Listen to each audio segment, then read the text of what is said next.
kurikulum Merdeka? Tujuan utama dari kurikulum Merdeka di sini, jadi kita tuh pembelajaran tuh berpusat pada siswa gitu ya. Jadi kita harus melihat siswa itu kira-kira dia cenderung kelebihannya itu kemana gitu. Jadi setiap siswa itu kan memiliki kompetensi yang berbeda-beda gitu. Di sini di mana Merdeka itu, jadi semua siswa itu tidak harus dipaksakan untuk menerima materi yang sama sesuai dengan bakat siswanya itu sendiri. Terus yang kedua itu ada bagaimana cara sekolah mengimplementasikan kurikulum Merdeka? Yang pertama kita harus melihat mengidentifikasi siswanya itu ya, mengidentifikasi siswanya itu lebih ke arah mana gitu dari per individu.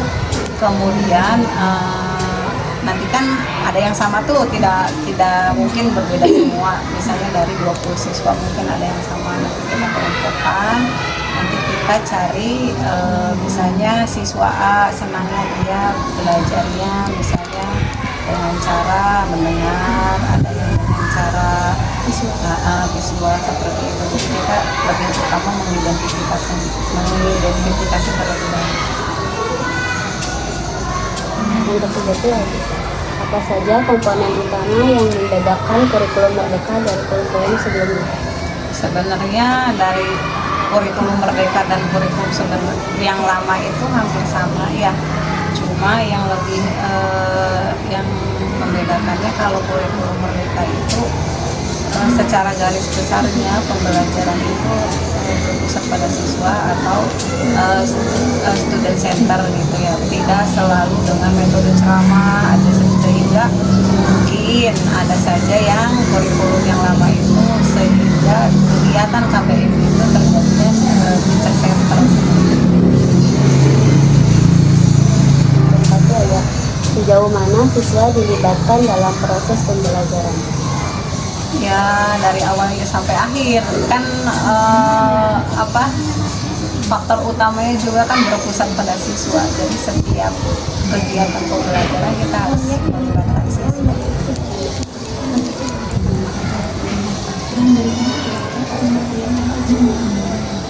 Bagaimana aktivitas kurikulum Merdeka diukur di sekolah? Kalau misalnya kurikulum Merdeka di sekolah ya sangat efektif sih di sini, dimana di sini gurunya itu dituntut untuk untuk mencari metode yang sesuai sehingga pembelajaran di dalam kelas itu tidak monoton.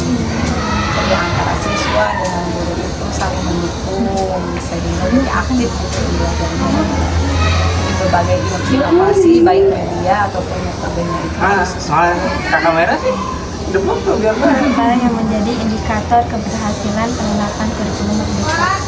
Yang menjadi keberhasilannya di mana suatu materi itu dapat siswa itu dapat mengimplementasikan. Contohnya kayak misalnya dulu kita akan menerangkan kerangka manusia contohnya. Jadi siswa itu tidak hanya menulis, setelah menulis nanti di rumah dihafalkan ya. Kalau di kurikulum Merdeka kan sekarang kita ditampilkan tuh misalnya di fokus kerangka manusia. Jadi siswa itu tidak hanya mendengar tapi mendengar, kemudian siswa itu langsung mempraktekkan sendiri. Misalnya dari kertas, dari apa itu langsung ada bukti fisiknya. Selanjutnya, sejauh mana guru diberikan kebebasan dalam menentukan materi pembelajaran dalam kurikulum Merdeka? Kalau kurikulum Merdeka itu setiap pasalnya itu saling berkesinambungan ya. Jadi kelas 1 dan kelas 2 itu sebenarnya materinya sama. Misalnya ada 6 materi. Nah, nanti ke 6 materi itu kelas 1 dan kelas 2 itu tentunya harus berdiskusi materi apa yang mau disampaikan di kelas 1 dan materi apa yang mau disampaikan di kelas 2. Begitu juga dengan kelas 3 dan 4 sama, 5 dan 6 sama. Disitu juga kan dirangkumnya fase A, fase B, fase C ya untuk SD.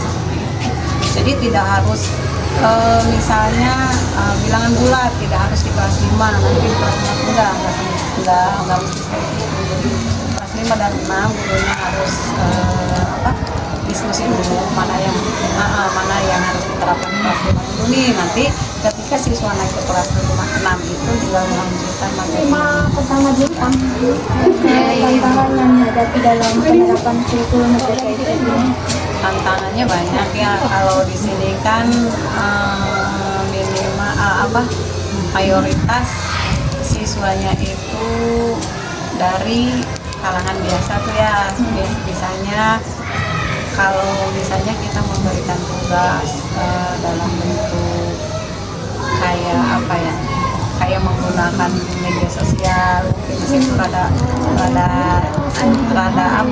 kurang efektif tuh, karena tidak semua siswa itu memiliki handphone, tapi tidak semua siswa itu memiliki kuota seperti itu.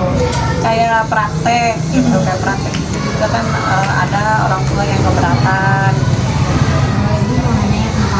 Kalau penilaian dalam kurikulum merdeka dapat meningkatkan motivasi belajar siswa. Iya, sangat meningkatkan. Dampak dari kurikulum merdeka terhadap keterampilan sosial emosional dari siswa sendiri itu gimana? Sangat efektif ya, karena siswa itu langsung menangkap penjelasan dari guru, kemudian langsung mempraktikkan, sehingga siswa itu langsung terbentuk karakter dari siswa. Kemudian yang kedua penilaian semakin bagaimana kurikulum merdeka itu mendukung pengembangan literasi sama numerasi dari peserta didik di akhir semester. Karena dari mendukung pengembangan literasi dan numerasi dari peserta didik. Bagaimana caranya mendukung pengembangan literasi dan numerasi?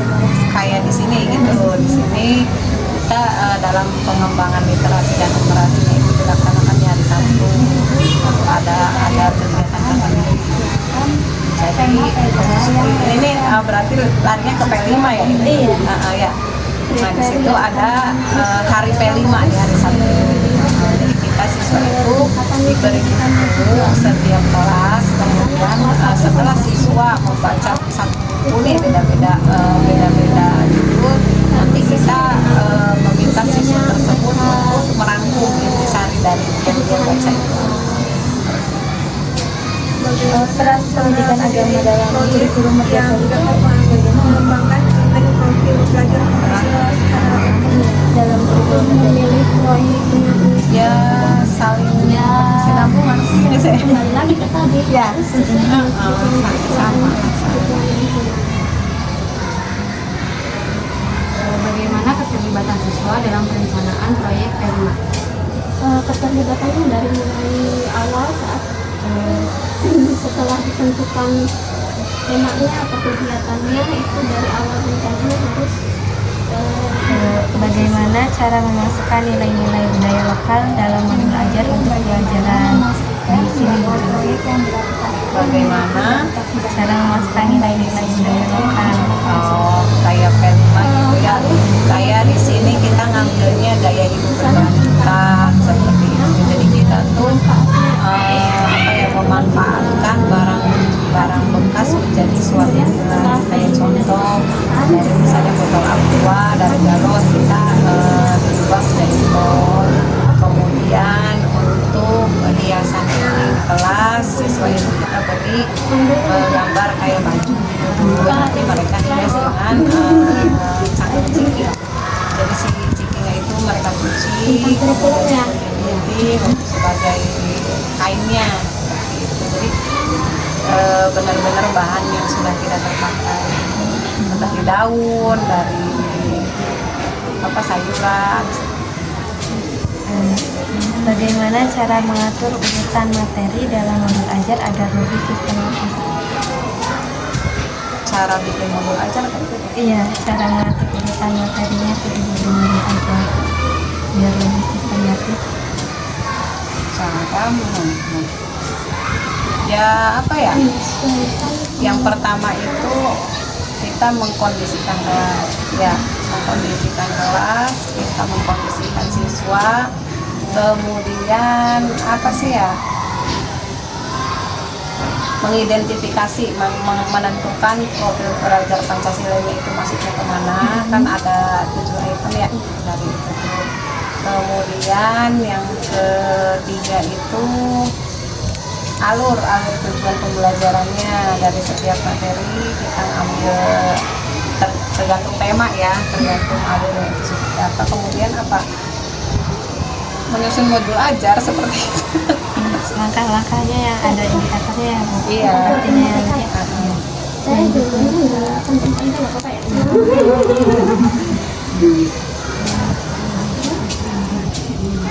bagaimana cara mengidentifikasi kebutuhan siswa dalam pembuatan modul ajar itu? Kayaknya balik lagi ke pertanyaan. Iya ya. Kita nentuin dulu baru dimasukin modul ajar ya itu kan dalam perubahan pendidikan. Jadi kita tuh harus mengetahui latar belakang siswa. Berarti baru mencari metode, model, sama pendekatan. Sebenarnya itu adalah elemen penting yang harus ada dalam modul ajar itu apa?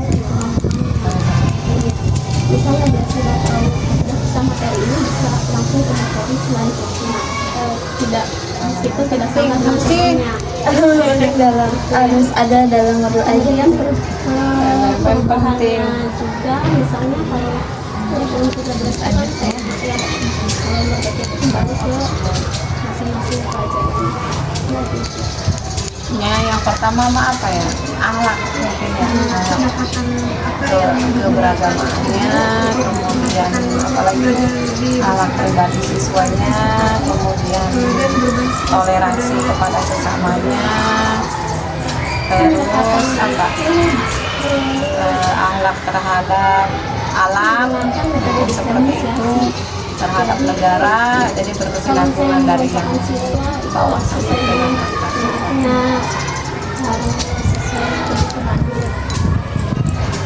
Keterkaitan antara kurikulum merdeka dengan teknologi itu bagaimana? Kan kalau sekarang zamannya teknologi ya Bu. Terus keterkaitannya sama kurikulum merdeka itu bagaimana?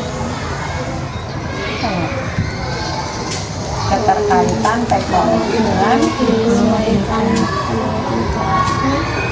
untuk gaya belajar siswa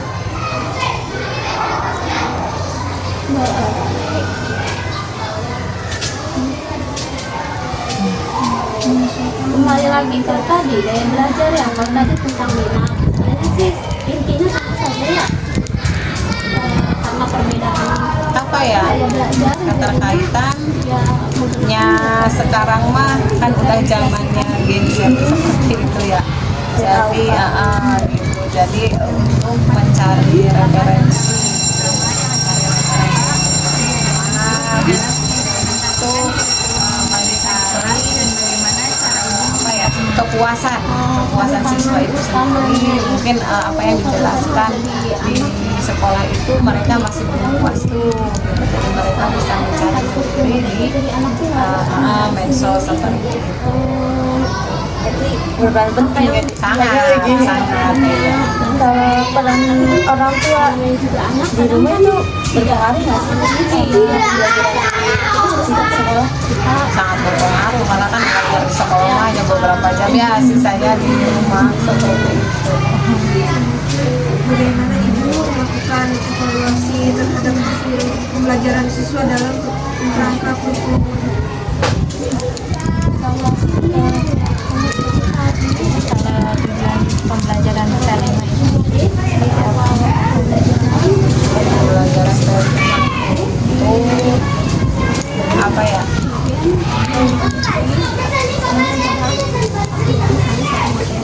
Asa ditodong gitu. Saya bingung berarti.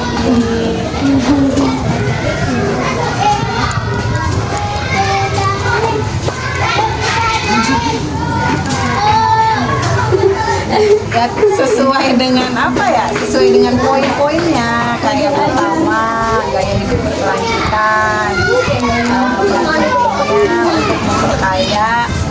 Maulina jangan pulang dulu, nanti untuk memperkaya barang-barang yang sudah tidak terpakai menjadi suatu gaya hidup Kemudian ada juga P5 itu apa? Kearifan Kearifan lokal. Jadi kan kayak anak-anak nih permainan tradisional seperti itu ya. Sekarang kan udah gencet apa ya TikTokan apa sehingga kayak permainan sodor ataupun congklak, anak-anak kan nggak ini ya, nggak udah pada lupa gitu. Sekarang kita memperkenalkan lagi kepada siswa permainan itu. Kemudian kayak makanan tradisional juga dikenalkan lagi kepada siswa. Jadi peran penting P5 itu yang tergantung.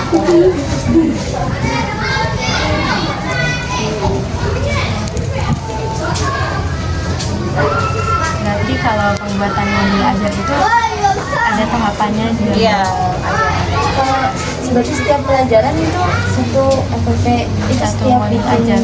setiap Iya. pertemuan itu iya. Setiap materi, setiap bidang studi satu. Apa tujuan utama itu bikinnya satu semester sekaligus apa satu pertemuan berikutnya? Ya kalau misalnya yang sempurna mas setiap pertemuan harus malah harus bisa. Karena apa yang kita sampaikan kepada siswa itu ada tahapannya, oh kita mau begini, jadi harus tahu rencana kita itu seperti apa. berarti total setiap semester misalkan udah tahun ajaran baru itu bikin baru lagi Baru lagi. Berarti nggak bisa pakai yang lama bekas. Kalau runtutan materinya bisa, cuma nanti ke apa sih alur belajar yang digunakan kan kita hari ini sama besok juga kan suka Saya belajar. kayak berbasis proyek atau berbasis lapangan. Mengapa pendekatan tersebut itu dipilih di SD? ya jadi kalau